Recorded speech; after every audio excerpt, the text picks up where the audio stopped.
Even आज के इस लेक्चर के अंदर हम लोग बात करने वाले हैं अमीनो अम्लों के संश्लेषण के एक इंपॉर्टेंट मेथड की, जो कि है स्ट्रेकर संश्लेषण। तो इससे पहले मैंने गैब्रियल थैलेमाइड संश्लेषण पे एक लेक्चर बनाया था। तो यहाँ पे मैं 5 से 6 सिंथेसिस जो है वो कंटिन्यूअसली कवर करूंगा, क्योंकि अमीनो अम्लों के संश्लेषण के अंदर से ऑलमोस्ट हर साल एक क्वेश्चन जरूर आता है। तो नेम्ड सिंथेसिस है, इसलिए इनकी इंपॉर्टेंस बढ़ जाती है, और स्ट्रेकर संश्लेषण तो बेहद इंपॉर्टेंट है।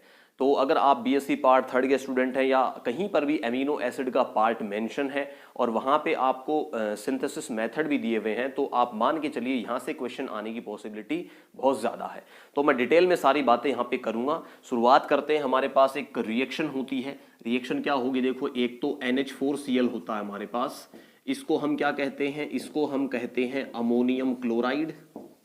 तो आप पेन पेपर लेकर बैठिए, तब तो पढ़ने का मजा है। सही है, क्योंकि आप साथ साथ इसको लिखिए और अपने नोट्स में इसको डाल लीजिए। अमोनियम क्लोराइड की हमें अभिक्रिया करवानी है। किसके साथ? यहाँ पे लेते हैं हम केसीएन। केसीएन क्या होता है? Potassium cyanide. सही है, पोटेशियम साइनाइड। इन दोनों की अभिक्रिया जब करवाएंगे तो यहाँ पे हमें 3 प्रोडक्ट्स मिलेंगे। पहला प्रोडक्ट क्या होगा? देखो, अमोनियम क्लोराइड में नाइट्रोजन जो है, इसने 4 बॉन्ड तो हाइड्रोजन के साथ बना रखे हैं और 5 बॉन्ड जो है वो नाइट्रोजन कभी भी नहीं बनाता है। तो यहाँ पे चार्ज सेपरेशन ऑलरेडी होता है। अमोनियम हम इसलिए बोलते हैं क्योंकि यहाँ पे नाइट्रोजन पे पॉजिटिव होता है। अब आप दिखा भी सकते हैं, नहीं भी दिखाएं तो भी कोई बात नहीं है, क्योंकि ये अंडरस्टैंडिंग होती है। अमोनियम बोलने का मतलब नाइट्रोजन पे धनायन है और Cl जो है इसके ऊपर ऋणावेश है, क्योंकि ज्यादा विद्युत ऋणी परमाणु यही है। तो यहां से क्या होगा? नाइट्रोजन जो है वो एक बॉन्ड अपना तोड़ेगा, क्योंकि नाइट्रोजन ज्यादा विद्युत ऋणी परमाणु है, अपने ऊपर पॉजिटिव को नहीं रखेगा, तो एक हाइड्रोजन यहां से निकालेगा। तो नाइट्रोजन से अगर एक हाइड्रोजन निकल गया तो NH3 बचेगा केवल, क्योंकि ये तो सिर्फ आकर्षण से जुड़ा है Cl-, तो जो नाइट्रोजन के प्लस के ऊपर आया हुआ, नाइट्रोजन के ऊपर प्लस आया हुआ है उससे। तो यहां पे केवल क्या बचेगा? NH3। तो ये तो हमारा पहला प्रोडक्ट होगा, मतलब हमने अमोनिया को बना लिया है। ये तो अमोनिया है। अब वहां से जो H+ निकला है नाइट्रोजन के ऊपर से, ये तो अमोनिया हमारे पास बन के आ चुका है। यहां से जो H+ निकला है वो क्या करेगा? ये वाला बॉन्ड ब्रेक होगा, पोटेशियम के ऊपर पॉजिटिव और साइनाइड CN- बनेगा। सही है, तो यहां से जो H+ जाएगा वो CN- के साथ बॉन्ड बनाएगा और क्या बन जाएगा यहाँ पे? HCN। तो HCN क्या होता है? Hydrogen cyanide. दो प्रोडक्ट बन चुके हैं, तीसरा आप बना ही सकते हैं। जो बच गया वो तीसरा प्रोडक्ट होगा। यहां से Cl- बचा हुआ है, यहां से K+ बचा हुआ है, तो ये क्या बन जाएगा? ये बन जाएगा KCl। कहने का मतलब पोटेशियम क्लोराइड। इतनी कहानी क्लियर है क्या? अब देखो, हम अमोनिया को यूज करेंगे और हाइड्रोजन साइनाइड को यूज करेंगे, दोनों को यूज करने वाले हैं। सबसे पहले मैं लेके आता हूं एसीटेल्डिहाइड को। तो एसीटेल्डिहाइड क्या होता है? CH3, इसके साथ C+O और यहां पे होता है हाइड्रोजन। इसको कहते हैं हम एसीटेल्डिहाइड, जो इसका प्रचलित नाम है। अगर बात करें हम IUPAC की, तो IUPAC में इसका नाम क्या हो जाएगा? एथेनेल। सही है, तो देखो, एथेनेल की अभिक्रिया किससे करवाएंगे? सबसे पहले अमोनिया के साथ। अमोनिया से जब अभिक्रिया करवाएंगे तो देखो क्या स्थिति बनेगी। यहाँ पे H और यहाँ पे मैं लिख देता हूं NH2। ऐसे लिख सकता हूं क्या? अगर बात करें चार्ज सेपरेशन की, तो मुझे बताओ, हाइड्रोजन और नाइट्रोजन के बीच में जो बॉन्ड है उसको मैं अगर ब्रेक करना चाहूं तो वो कैसे ब्रेक होगा? तो आप कहेंगे सर यहाँ पे हाइड्रोजन के ऊपर H+ रहेगा और नाइट्रोजन के ऊपर कैसा चार्ज रहेगा? नेगेटिव। क्लियर? अब देखो, ये NH2- जो है ये न्यूक्लियोफाइल का काम करेगा, नाभिक स्नेही का। नाभिक स्नेही का मतलब है ये कि वहां अटैक करना पसंद करेगा जहां पे इलेक्ट्रॉनों की कमी हो। तो मुझे एक बात बताओ, एसीटेल्डिहाइड के अंदर कोई ऐसा परमाणु है क्या जिसके यहाँ पे इलेक्ट्रॉन्स की कमी हो, या जो इलेक्ट्रॉन न्यून होता है? सही है, तो एक प्रॉपर भाषा में इसको आप इलेक्ट्रॉन न्यून बोल सकते हैं। तो मुझे अगर आपको शायद ये पता होगा, इतनी बात तो आप जानते होंगे कि कार्बोनिल के अंदर जो है वो कार्बन परमाणु इलेक्ट्रॉन न्यून होता है। तो यहां पे क्या होगा? ये NH2- जो है ये कार्बोनिल के कार्बन पे अटैक करेगा, क्योंकि कार्बोनिल का कार्बन डबल बॉन्ड से किससे जुड़ा हुआ है? ऑक्सीजन के साथ। तो डबल बॉन्डेड, जब भी कोई ज्यादा विद्युत ऋणी परमाणु डबल बॉन्ड से कहीं पे जुड़ जाता है तो उस वाले परमाणु के ऊपर इलेक्ट्रॉन की कमी कर देता है, क्योंकि ये ज्यादा विद्युत ऋणी परमाणु है तो डबल बॉन्ड को अपने ऊपर खींचने की क्षमता रखता है। तो ये वाला कार्बन क्या होगा? इलेक्ट्रॉन न्यून होगा। तो याद रखना हमेशा, कार्बोनिल का कार्बन इलेक्ट्रॉन न्यून होता है। तो जैसे ही NH2 माइनस इस कार्बन पे अटैक करेगा, ये डबल बॉन्ड किस पे टूट जाएगा? ऑक्सीजन पे, क्योंकि कार्बन तो 4 से ज्यादा बॉन्ड बना नहीं सकता, 4 तो ऑलरेडी बना के बैठा हुआ। अगर NH2 के नाइट्रोजन के साथ बॉन्ड बनाना है तो एक बॉन्ड तो तोड़ना पड़ेगा। तो ऑक्सीजन के ऊपर कैसा चार्ज आएगा? माइनस। ऑक्सीजन के माइनस पे कौन जुड़ जाएगा? H plus. तो देखो क्या स्थिति बनेगी, आराम से हमें करना है, कोई भी गलती या जल्दबाजी हमें नहीं करनी है। CH3, इस कार्बन के ऊपर हाइड्रोजन तो ऑलरेडी लगा हुआ था ही, ऊपर की तरफ किसको जोड़ दूंगा मैं? ऊपर की तरफ जोड़ दूंगा NH2 को। क्लियर है? और यहां पे सिंगल बॉन्ड बचेगा, ये क्या बन जाएगा? OH। इतनी कहानी क्लियर है क्या भाई? सही है। अब देखो हमें अगला स्टेप करना है। अगला स्टेप क्या होगा? मैं यहां पे करता हूं हीटिंग। अगर हीटिंग हम करेंगे तो हीटिंग की स्थिति में क्या होगा? इस कार्बन पे क्या लगा हुआ है? OH, और यहां से नाइट्रोजन के ऊपर जो 2 हाइड्रोजन है वहां से मैं एक हाइड्रोजन लेके जाऊंगा।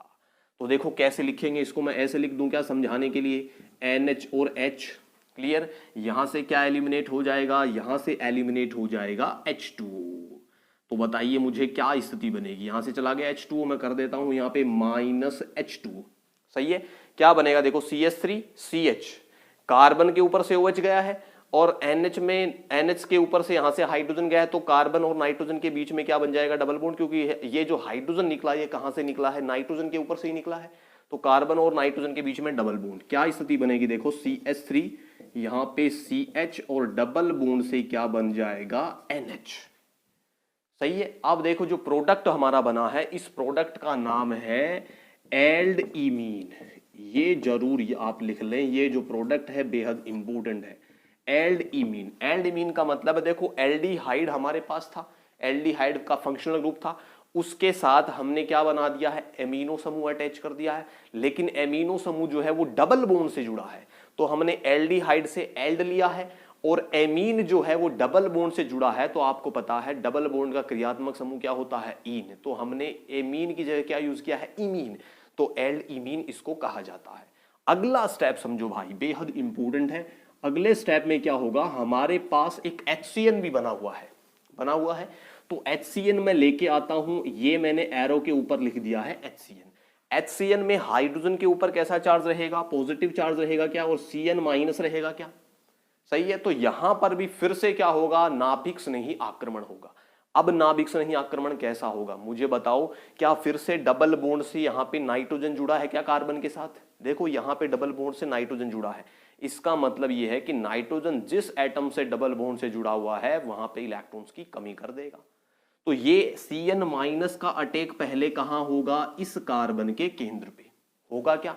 जैसे अटैक होगा इस कार्बन को अपना एक पुराना बॉन्ड तो तोड़ना पड़ेगा, और बॉन्ड हमेशा उस परमाणु के ऊपर टूटता है जिसकी विद्युत ऋणता ज्यादा है। कहने का मतलब इस डबल बॉन्ड को कहां शिफ्ट कर दूंगा मैं? नाइट्रोजन के ऊपर। तो देखो CH के साथ कौन बॉन्ड बना लेगा? Cn बना लेगा क्या? लिखते हैं हमारा प्रोडक्ट कैसा दिखेगा। देखो CH3 एज इट इज रहेगा, देखते हुए चलो। यहाँ पे CH जो है इसके साथ कौन जुड़ जाएगा? इसके साथ जुड़ जाएगा साइनाइड, सिंगल बॉन्ड बचेगा, और ये क्या बन जाएगा? NH2, क्योंकि यहां से H प्लस किसके ऊपर चला जाएगा? NH माइनस के ऊपर चला जाएगा। आवेश दिखाने की आवश्यकता है क्या भाई? आपको पता है ये कौन सा विखंडन है? विस्मांस विखंडन है। तो जिस परमाणु के ऊपर बॉन्ड टूटा है उसके ऊपर ऋणावेश रहेगा, और जहां से शिफ्ट हुआ है, जिसको नुकसान हुआ है, उस पे क्या रहेगा? धनावेश। तो यहां पे तो कौन अटैक करेगा? Cn minus. डबल बॉन्ड किस पे टूट गया? नाइट्रोजन पे। क्या ऐसी स्थिति रहेगी? क्लियर है। लास्ट काम हमारा क्या होगा? ध्यान से समझना भाई, इस पे हम कर देंगे जल अपघटन। जल अपघटन। तो जब जल अपघटन करेंगे तो देखो ये साइनाइड जो है, जब इसका जल अपघटन करवाते हैं, या कुछ जगह आपको ये भी लिखा हुआ मिल सकता है पूर्ण जल अपघटन। पूर्ण जल अपघटन ये ज्यादा सही है। पूर्ण जल अपघटन करते हैं तो साइनाइड जो है वो हमेशा एसिडिक ग्रुप में चेंज हो जाता है। मैं करके भी दिखाऊंगा आपको, एक बार के लिए आप लिख लीजिए इसको। CH3, यहां पे CH, इसके साथ रहेगा NH2, और ये बन जाएगा C डबल बॉन्ड OH। तो देखो साइनाइड जो है वो COH में चेंज हो गया है।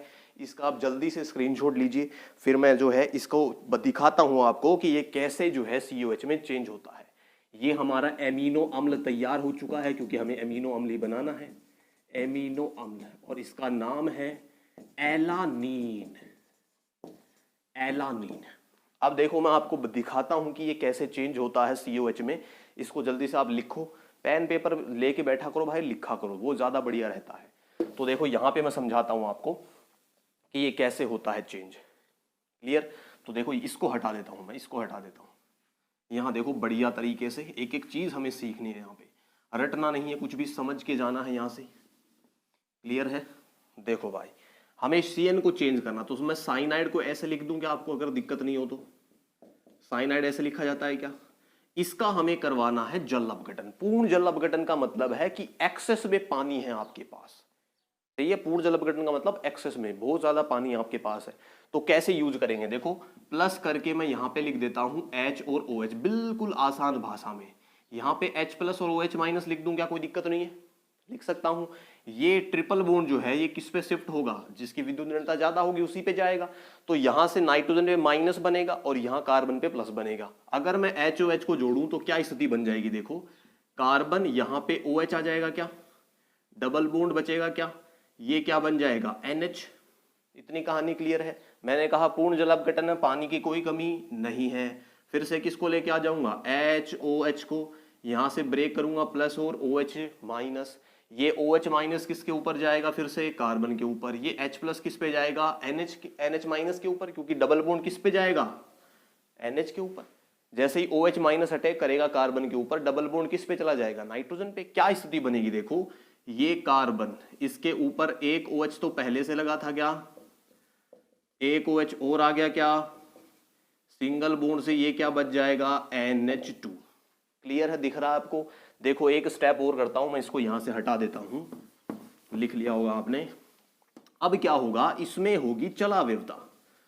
चलाव्यवता टोटोमेरिज्म जिसको कहते हैं। टोटोमेरिज्म कैसे होगी? देखो भाई इस वाले एक OH को मैं ओपन करता हूं, कुछ ऐसे लिख देता हूं, लिख सकते हैं।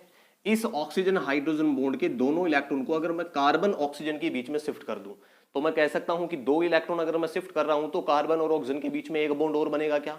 डबल बॉन्ड हो जाएगा। अब परेशानी किसके साथ है? परेशानी कार्बन के साथ है। ये ऑलरेडी 4 बॉन्ड बना के बैठा है। एक बॉन्ड और अगर बनाना चाहता है तो पुराना बॉन्ड तो तोड़ना पड़ेगा, क्योंकि 4 तो लिमिट है, 4 से ज्यादा तो बना नहीं सकता। तो ये क्या करेगा? जब दो इलेक्ट्रॉन शिफ्ट होंगे तो यहां से NH2 को निकाल देगा। अब भाई आपको पता है कार्बन से ज्यादा विद्युत ऋणी परमाणु है क्या नाइट्रोजन? NH2 माइनस लेके जाएगा। और यहां पे आपने ऑक्सीजन हाइड्रोजन बॉन्ड के दोनों इलेक्ट्रॉन शिफ्ट किए हैं, तो NH2 माइनस को यहां से क्या मिल जाएगा? H प्लस, क्योंकि दोनों इलेक्ट्रॉन लेके आए हो आप बॉन्ड के। तो NH2 माइनस और H प्लस दोनों मिलकर क्या बना देंगे? यहां से NH3। सही है? क्या बनेगा? देखो यहां पे कार्बन के ऊपर डबल बॉन्ड O रहेगा और यहां पे इसके साथ लग जाएगा OH। मुझे बताओ ये एसिडिक ग्रुप है क्या? एसिडिक ग्रुप ही है क्या? COOH है क्या? तो देखो साइनाइड जो है वो COH में चेंज हो चुका है। तो ये इसका तरीका है करने का। सही है? आप इसको लिख भी सकते हैं, क्योंकि बहुत जगह ये स्टेप यूज होता है, बहुत जगह। तो आपको अगर पता नहीं है ये बातें, तो आपको लगता है कि ये चीजें कैसे हो रही हैं। सही है? तो उनका एक तरीका होता है, हर टीचर आपको बताएगा भी नहीं। कोई कुछ लोग होते हैं जो बता भी देते हैं। अच्छी बात है, बताना चाहिए। तो उम्मीद करता हूँ ये चीज आप समझ गए होंगे। मिलते हैं नेक्स्ट वीडियो में।